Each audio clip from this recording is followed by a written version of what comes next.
afternoon, everyone. Hope you all are fine and protecting yourself from COVID 19. Now, if we come to maths, so we have recently or just in previous class completed our chapter 8 comparing quantities. Now, in today's class, what we will do, we will start with the new chapter perimeter and area. अब उसको करने से पहले अगर हम यहाँ पे देखते हैं तो we have done plane shapes and solid shapes. What is the difference? Suppose this is your maths book. अब इसमें क्या है, अगर मैं सिंपल सा एक बहुत तरीका होता है प्लेन शेप और सॉलिड शेप को समझने का. ये इसका जो अपर पोर्शन है, अगर मैं इसमें से हाथ इस तरीके से अपना ले जाती हूँ स्पेस में पूरा, तो व्हाट डज इट मीन? क्या मुझे अपना हैंड रेज करना पड़ रहा है? नहीं, बिल्कुल सिंपली सीधा सीधा मेरा हैंड जो है वो इजीली मूव आउट कर रहा है. इस तरीके की शेप होती है प्लेन शेप. अब मैं अगर इसके ऊपर स्टेपलर रख देती हूँ, अब मुझे अपना हैंड अगर ले जाना होगा तो क्या मैं सीधा सीधा अपना हैंड ले जा सकती हूँ? नहीं ले जा सकती. मुझे क्या करना पड़ेगा? अपना हैंड थोड़ा सा उठाना पड़ेगा, रेज करना पड़ेगा. थोड़ा सा उठाऊंगी और तब जाके मैं अपना हैंड आगे तक पास कर पाऊंगी. इट मीन्स ये थोड़े सी उभरी हुई जो चीज़ें होती हैं, जिसको हम 3D मूवीज़ भी बोलते, हम यही होती हैं जो हमें थोड़ी सी उभरे हुए नज़र आते हैं, है ना, बाहर की तरफ. इस तरीके की शेप्स सॉलिड शेप्स होती हैं. तो अभी हम फिलहाल सिर्फ प्लेन शेप्स का एरिया एंड पेरीमीटर करेंगे. अब क्या होता है, सबसे पहले अगर मैं आपको एक छोटा सा टास्क दूं, ठीक है, आप देखेंगे और फटाफट से वो टास्क करेंगे. आपके पास आपका रूम है, ऑल्दो रूम में बहुत सारी चीज़ें रखी हुई हैं. आपको क्या करना है, एक पॉइंट से स्टार्ट करना है और चलते जाना है स्टेप वाइज, पैर एक के आगे एक एक के आगे, ठीक है, फुट स्टेप्स, और आपको काउंट करने हैं. वापस जब आप उस रूम के चक्कर लगा के उसी पॉइंट पर आ जाओगे तो आपको बताना है कि आपने टोटल कितने फुट स्टेप्स चले और हर एक वॉल पर आपने कितने फुट स्टेप्स चले वो भी आपको काउंट करना है. तो आपने नोट किया होगा कि एक्चुअल में फुट स्टेप कितने चले. वो क्या हुआ, जब आप रूम के, सपोज करो ये रूम की बाउंड्री है, आपने रूम की बाउंड्री में इस तरीके से चले, यहाँ से स्टार्ट किया आपने चलना. पहले यहाँ अपने फुट स्टेप्स काउंट किए होंगे, फिर यहाँ से फुट स्टेप्स काउंट किए होंगे, फिर यहाँ से किए होंगे, फिर यहाँ से किए होंगे. बेसिकली आपने सारे फुट स्टेप्स को ऐड कर दिया है ना. जितने फुट स्टेप्स यहाँ पे प्लस प्लस प्लस, क्योंकि ये और ये पोर्शन तो सेम है, ब्रेड्थ है, ठीक है. तो जितने फुट स्टेप्स यहाँ हुए होंगे उतने ही फुट स्टेप्स यहाँ भी हुए होंगे. सिमिलरली जितने फुट स्टेप्स यहाँ हुए होंगे उतने ही फुट स्टेप्स यहाँ भी हुए होंगे. तो ये जो टोटल हम पाथ कवर करते हैं किसी भी क्लोज्ड फिगर के around, it is not only rectangle, triangle के अराउंड, स्क्वायर के अराउंड, सर्कल के अराउंड, जब आप बाउंड्रीज पे चलते हो और पूरा चक्कर लगाते हो, एक पूरा रिवॉल्व आप करते हो, तो वो पूरा एक जो लेंथ आ जाती है टोटल, उसको हम बोलते हैं पेरीमीटर. अब एरिया क्या होता है? एरिया होता है, सपोज इसके ऊपर मैं बहुत सारी स्टिक्स रख दूँ, छोटी छोटी पतली पतली सी स्टिक्स मैंने इसके ऊपर रख दी. अब वो स्टिक की लेंथ, सपोज जितनी इसकी लेंथ है उतनी ही स्टिक की लेंथ भी होगी. जैसे ये पेन रख दिया मैंने एक, ऑल्दो पेन थोड़ा सा छोटा है, ठीक है, एक और पेन रख दिया, एक और पेन रख दिया, वो पूरा का पूरा ऐसे बहुत सारे पेन जब मैंने रख दिए तो वो पूरा कवर अप कर देगा इसको. तो अब ये कितना एरिया कवर, कितना रीजन कवर हुआ है, कितना स्पेस कवर अप हुआ है, या हम एक बोल सकते हैं कि कोई भी एक प्लेन, जहाँ पे ये प्लेन होता है, इस प्लेन पर कितना पोर्शन कवर अप हुआ है उसको हम बोलते हैं एरिया. तो अगर सपोज करो इस पेन की लेंथ b है, ऐसे मैंने L पेन्स ले लिए, तो b plus B plus B plus B plus B area निकल सकता है हमारा, ठीक है. तो इन सारे कॉन्सेप्ट को देखकर पहले हम एरिया और पेरीमीटर का फॉर्मूला देखेंगे. सिर्फ रेक्टेंगल के बारे में आज हम बात करेंगे and then we will do some questions also. Perimeter and area. Now ये हमारे पास एक रेक्टेंगल है जिसकी लेंथ है L एंड ब्रेड्थ है B, ठीक है. सपोज करो ये रेक्टेंगल है, तो अब अगर हम इसकी बाउंड्री पर चलते हैं, मैं एक पॉइंट से स्टार्ट करती हूँ चलना, तो जो टोटल लेंथ ऑफ पाथ होगी, जैसा अभी हमने डिस्कस किया कि आप अपने फुट स्टेप्स काउंट करोगे, इसी तरीके से अगर हम लेंथ और एल एंड बी इसकी लेंथ और ब्रेथ मान लेते हैं, लेंथ है इन सेंटीमीटर या मीटर किसी भी यूनिट में, तो उस हिसाब से जो टोटल लेंथ बनेगी वो पहले एल लेंथ चलेगा, फिर ब्रेथ पे चलेगा बी, फिर प्लस वापस लेंथ पे चलेगा एल, प्लस वापस बी पे चलेगा, ठीक है, और फाइनली उसी पॉइंट पर पहुंच जाएगा। तो ये बाउंड्री के अराउंड जो उसकी टोटल लेंथ ऑफ पाथ है that will be L plus B plus L plus B. What does it mean? इसका मतलब हुआ कि जो लेंथ है वो भी 2 टाइम्स चला एंड बी जो है वो भी 2 टाइम्स चला, that means 2l plus 2b। और यही हमारा जो पेरीमीटर होता है, इसी को ही हम पेरीमीटर बोलते हैं मैथमेटिकल लैंग्वेज में। डिफरेंस बहुत ज़्यादा नहीं, आई मीन कोई डिफरेंस नहीं है, जस्ट एक हमने नाम दे दिया उसको पेरीमीटर। तो अगर मैं 2 को कॉमन ले लूँ बाहर, बिकॉज 2 मल्टीप्लाई हो रहा है एल के साथ भी एंड बी के साथ भी, उसको बाहर ले लिया, तो इस तरीके से रेक्टेंगल के पेरीमीटर का फॉर्मूला बन जाता है 2 ब्रैकेट में एल प्लस बी। अब आते हैं हम नेक्स्ट थिंग पे। ये हमारे पास सपोज करो एक वाइट कलर की लाइन नज़र आ रही है आपको, जहाँ पे रेक्टेंगल लिखा है उसके नीचे, वो उसकी जो लेंथ है दैट इज एल सपोज किया, और ऐसी हमारे पास बी लाइंस हैं, 1 लाइन 2 लाइन 3 लाइन एंड ऐसे बी लाइंस हैं हमारे पास, बी नंबर ऑफ लाइंस हैं, ठीक है। अब मैंने जब इन लाइंस को एक रखा, दूसरा रखा, तीसरा रखा, तो ये लाइंस के ऊपर लाइंस, लाइंस के ऊपर लाइंस, एक रेक्टेंगुलर शेप बन गई, जैसा कि हमें नज़र आ रहा है फिगर में, ठीक है। तो इसका मतलब ये टोटल कितना पोर्शन कवर अप कर रही हैं यहाँ पे, उस हिसाब से अगर मैं देखूँ तो जो ये रीजन है प्लेन का पूरा कवर अप कर रही हैं, वो कर रही हैं एल, एक और लाइन प्लस एल, एक और लाइन प्लस एल, और ऐसी कितनी लाइंस हैं? बी लाइंस हैं। इट मीन्स मैं एल को प्लस करती जाऊंगी B times, I have added it B times. तो उस हिसाब से, क्योंकि हमें पता है मल्टीप्लिकेशन का यूज़ ही यही होता है, किसी भी सेम नंबर को हम कितने टाइम्स भी मल्टीप्लाई कर ऐड करते जा रहे हैं, नॉट मल्टीप्लाई, ऐड करते जा रहे हैं, दैट मीन्स उसका मतलब है कि हम उस नंबर को जितने टाइम्स ऐड कर रहे हैं, जैसे यहाँ पे हम l को b टाइम्स ऐड कर रहे हैं, दैट मीन्स हम l को b से मल्टीप्लाई कर रहे हैं। तो ये हमारा एरिया होता है कि किसी प्लेन के ऊपर कोई भी shape, plane shape, closed plane shape, कितना पोर्शन, कितना पार्ट, रीजन कितना कवर अप कर रही है, दैट इज एरिया। एंड जो फॉर्मूला रेक्टेंगल का बनता है एरिया का, that is L into B. अब हम इसके बेसिस पे कुछ क्वेश्चंस करते हैं। लेट्स टेक वन एग्जांपल जिसमें हमें एक रेक्टेंगुलर प्लॉट है सपोज करो, जिसकी लेंथ 400 मीटर है, ब्रेथ 200 मीटर है, एरिया हमें फाइंड आउट करना है, हमें पेरीमीटर भी फाइंड आउट करना है, और हमें उस लैंड का कॉस्ट भी फाइंड आउट करना है। अगर 1 मीटर स्क्वायर का कॉस्ट 5000 रुपीज़ है तो अब वो हम कैसे फाइंड आउट करेंगे? सबसे पहले अगर हम एरिया देखते हैं, that means that is length into breadth. अब लेंथ इनटू ब्रेथ का मतलब है length is 400 meters and breadth की वैल्यू है 200 मीटर्स, ठीक है। तो अगर मैं यहाँ पे मीटर्स भी लिख देती हूँ, अब क्या होगा यहाँ पे, वी विल डू मल्टीप्लीकेशन, तो हम करेंगे 4 2s are 8 एंड टोटल कितने ज़ीरोज़ हैं? 1 2 3 4 ज़ीरोज़ मैंने यहाँ पे पुट कर दिए, क्योंकि मीटर भी मीटर से मल्टीप्लाई हुआ है, so it should be meter square. Meter into meter means meter square. हमने एक्सपोनेंट्स एंड पावर्स कर लिया है, तो हमें पता है ये मीटर स्क्वायर होना चाहिए, so this is the area. अब अगर हमें पेरीमीटर फाइंड आउट करना है, so we will put the formula of perimeter. Perimeter का अभी हमने फॉर्मूला देखा, 2 लेंथ प्लस ब्रेथ। अब यहाँ पे अगर हम 2 रखते हैं और लेंथ की वैल्यू हमारी है 400 प्लस ब्रेथ की वैल्यू है हमारी 200, तो अब हम इसको सॉल्व करेंगे। 2 ब्रैकेट में दोनों को ऐड कर दिया, 600 बोर्ड मास के अकॉर्डिंग सबसे पहले हम ब्रैकेट के अंदर जो भी है वो सॉल्व करते हैं। 4 + 2 600 एंड 6 2s are 1200 सेंटीमीटर, क्योंकि यहाँ पे हम लेंथ एंड ब्रेथ को ऐड कर रहे हैं, मल्टीप्लाई नहीं है। जब ऐड करते तो यूनिट वही रहती है, not centimeter, it should be meter only, metre.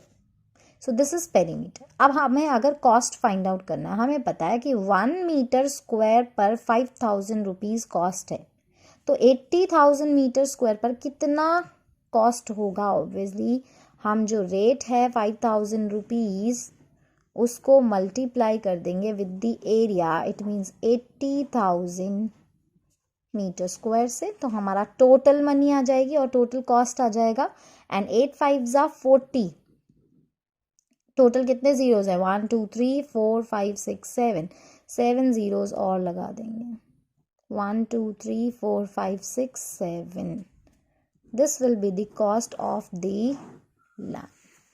अब आप इसके बेसिस पे क्वेश्चन नंबर 1 करोगे। अब हम करेंगे example number 2।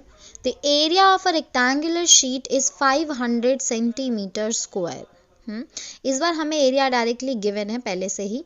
If the length of the sheet is 25 centimetre, और हमें गिवन है कि अगर शीट की लेंथ 25 सेंटीमीटर है तो व्हाट इज इट्स विड्थ, हमें विड्थ फाइंड आउट करनी है। इट मीन्स हमें लेंथ पता है, हमें एरिया पता है, पर इस बार हमें ब्रेड्थ नहीं पता है, बी नहीं पता है। एंड इसके बाद वो फाइंड आउट करने के बाद हमें इसका पेरीमीटर भी फाइंड आउट करना है। तो लेट्स फाइंड इट आउट। तो यहाँ पे मैंने लिख दिया एरिया जो कि हमें गिवन था 500 सेंटीमीटर स्क्वायर, और इसका फॉर्मूला भी मैंने साथ में लिखा है, length into breadth. Length it means L हमें ऑलरेडी गिवन है 25 सेंटीमीटर, ब्रेड्थ हमें फाइंड आउट करना है, और पेरीमीटर अगेन हमें फाइंड आउट करना है। पर सबसे पहले अगर हम यहाँ देखें 500 is equals to length into breadth, जिसमें से एल की वैल्यू तो मुझे पता है, तो can I put the value, yes हम पुट करेंगे। 500 meter centimeter square is equal to, length की जगह पे 25 लिख दिया, ब्रेड्थ हमें नहीं पता। अब हम इसको सिंपल इक्वेशंस की तरह सॉल्व कर सकते हैं। 25 अगर b के साथ मल्टीप्लाई हो रहा है तो ये लेफ्ट साइड में जाएगा, ट्रांसपोज होगा और मल्टीप्लाई से डिवाइड हो जाएगा। तो अब हम इसको डिवाइड कर देंगे, 500 को डिवाइड करेंगे 25 से, एंड यहाँ पे सिर्फ b बच जाएगा। 25 1s are 25, 25 2s are 50, and एक और ज़ीरो लगेगा, 50 तो हो गया and 1 more zero. It means यहाँ पे b की वैल्यू हमारी आ गई है 20 सेंटीमीटर्स, ये ब्रेड्थ आ गई।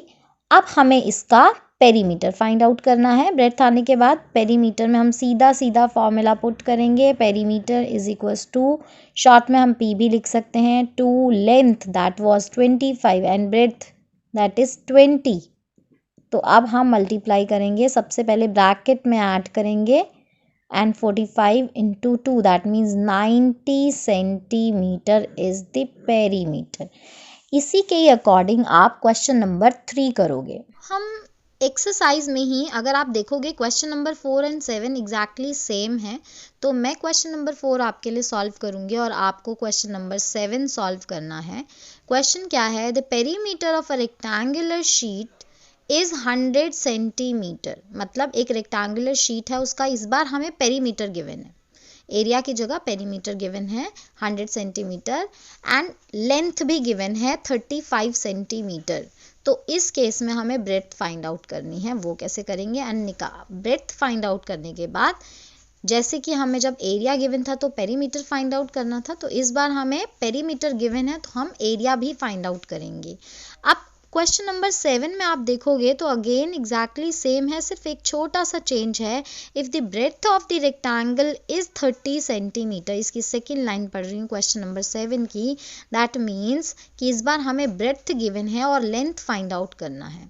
तो स्टेप्स तो बिल्कुल सेम ही होंगे, क्योंकि L जब L प्लस B होता है पेरीमीटर के अंदर, तो चाहे मुझे लेंथ गिवन हो चाहे मुझे ब्रेड्थ गिवन हो, दोनों को ही फाइंड आउट करने के लिए मैं सेम प्रोसीजर यूज़ करूँगी। तो आपको प्रोसीजर बिल्कुल सेम करना है, सिर्फ L की वैल्यू मैं पुट करूँगी तो आपको B की वैल्यू पुट करनी है। तो पेरीमीटर हमें 100 सेंटीमीटर गिवन है, क्वेश्चन नंबर 4 कर रहे हैं एक्सरसाइज का, जिसका फॉर्मूला है 2L प्लस B। अब हमें L की वैल्यू भी गिवन है, लेंथ 35 सेंटीमीटर, तो हमें ब्रेड्थ फाइंड आउट करना है और उसके बाद एरिया भी फाइंड आउट करना है। सबसे पहले अगर हम फॉर्मूला में लेंथ की 35 सेंटीमीटर वैल्यू पुट कर दें तो ब्रेथ हम कैसे फाइंड आउट करेंगे? हमने ऑल्दो ये सिंपल इक्वेशंस में इस तरीके की इक्वेशन सॉल्व करी हुई हैं। 2 length is 35 centimetre plus breadth हमें नहीं पता। अब हमने क्या बोला था, हम कैसे सिंपल इक्वेशन सॉल्व करते थे? सबसे वेरिएबल को अगर हमें सेपरेट करना है, उससे सबसे दूर जो नंबर होता है सबसे पहले उसको सेपरेट किया जाता है। इट मीन्स उसको ट्रांसपोज किया जाता है। और ब्रैकेट के बाहर जो नंबर होता है वो वेरिएबल से सबसे दूर माना जाता है, क्योंकि ब्रैकेट के अंदर मीन्स एक रूम के अंदर, ठीक है, and it is just like outside the room. तो ये 2 सबसे पहले ट्रांसपोज होगा लेफ्ट साइड पे, तो it will B 100 divided by 2, क्योंकि ये मल्टीप्लाई हो रहा था। 35 प्लस b यहाँ पे रह गया, एंड जब हम इसको डिवाइड करेंगे वी विल गेट 50। अब 35 यहाँ पे प्लस हो रहा है, तो लेफ्ट साइड पे जाके क्या होगा? माइनस हो जाएगा। सो 50 माइनस 35, और यहाँ पे अब हमारे पास सिर्फ b बच गया, दैट मीन्स ब्रेथ बच गई, and it will B 15 centimetre. तो ब्रेथ की वैल्यू आ गई 15 सेंटीमीटर। उसके बाद हम एरिया इजीली फाइंड आउट कर सकते हैं। कैसे? Area is equal to length into breadth, that means 35 into 15। अब आपके लिए इजी होगा अगर आपको 15 का टेबल आता है तो 15 5s are 75, 7 will be carry, 15 3s are 45, 45 plus 7 it will be 52। क्या लगाना चाहिए? सेंटीमीटर स्क्वायर, क्योंकि 2 सेंटीमीटर्स मल्टीप्लाई हुए हैं, and centimetre into centimetre means centimetre square. ये एरिया की यूनिट होती है। So this will be the area. अब इसके बेसिस पे क्वेश्चन नंबर 7 आप कर सकते हो। Do example number 1 now which is similar to question number 8। A door frame of dimensions 3 meter into 2 meter। जब भी हमें किसी रेक्टेंगुलर फील्ड की डायमेंशंस गिवन होती है, या फिर इवन क्यूब या क्यूबॉइड की डायमेंशंस हमें गिवन होती है, तो दे डोंट राइट की लेंथ क्या है, ब्रेथ क्या है, बट वी एज्यूम, और वो जनरली एक ये जनरल रूल है कि आपको लेंथ जो है वो पहले गिवन होता है एंड ब्रेथ बाद में गिवन होता है। तो वी कैन एज्यूम कि 3 मीटर लेंथ है एंड 2 मीटर ब्रेथ है, और वैसे भी वैल्यू देख के भी पता चल जाता है, ठीक है। So these are the dimensions. एक is fixed on the wall, ये डायमेंशंस है डोर फ्रेम की। अब इसके बाद यहाँ पे fixed on the wall of dimension 10 into 10, 10 by 10 read करते हैं हम इसको। इसका मतलब ये है कि जो पूरी वॉल है उसकी डायमेंशंस 10 बाई 10 है। तो अब उस हिसाब से find the total labour charges for painting the wall. अब अगर एक वॉल पर एक दरवाज़ा लगा हुआ है और पेंट हमें सिर्फ वॉल को करना है, तो इसका क्या मीनिंग है? इसका मीनिंग ये है कि कितना एरिया हमें पेंट करना होगा। ऑब्वियसली टोटल वॉल का जो एरिया है, और उसमें से अगर मैं डोर का एरिया हटा दूं, क्योंकि वो तो मुझे पेंट नहीं करना है, हटाने का मतलब होता है माइनस करना, सब्ट्रैक्शन। तो उसको अगर मैं हटा देती हूँ, माइनस कर देती हूँ, we will get the area to be painted. वो एरिया मुझे मिल जाएगा जितना मुझे पेंट करना है, और उसके अकॉर्डिंगली मैं टोटल कॉस्ट भी फाइंड आउट कर सकती हूँ। Dimensions of door frame 3 by 2, तो एरिया क्या होना चाहिए डोर फ्रेम का? 3 into 2, length into breadth, that means 3 2 ज़ा 6 मीटर स्क्वायर। 2 मीटर्स मल्टीप्लाई हो रहे हैं। Similarly dimensions of wall 10 into 10, that means area कितना हो जाएगा इसका? 10 into 10 means 100 meter square. Area to be covered, covered means जितना एरिया हमें पेंट करना है। अभी हमने बोला एरिया ऑफ वॉल में से अगर मैं एरिया ऑफ डोर को माइनस कर देती हूँ तो कितना होगा? कैसे होगा? एरिया ऑफ वॉल कितना है हमारे पास? अभी अभी आया 100 meter square, and area of door हमारे पास है 6 meter square, so it will be 94 meter square, जो एरिया हमें पेंट करना है, ठीक है। तो ये हमारा आंसर हो गया। अब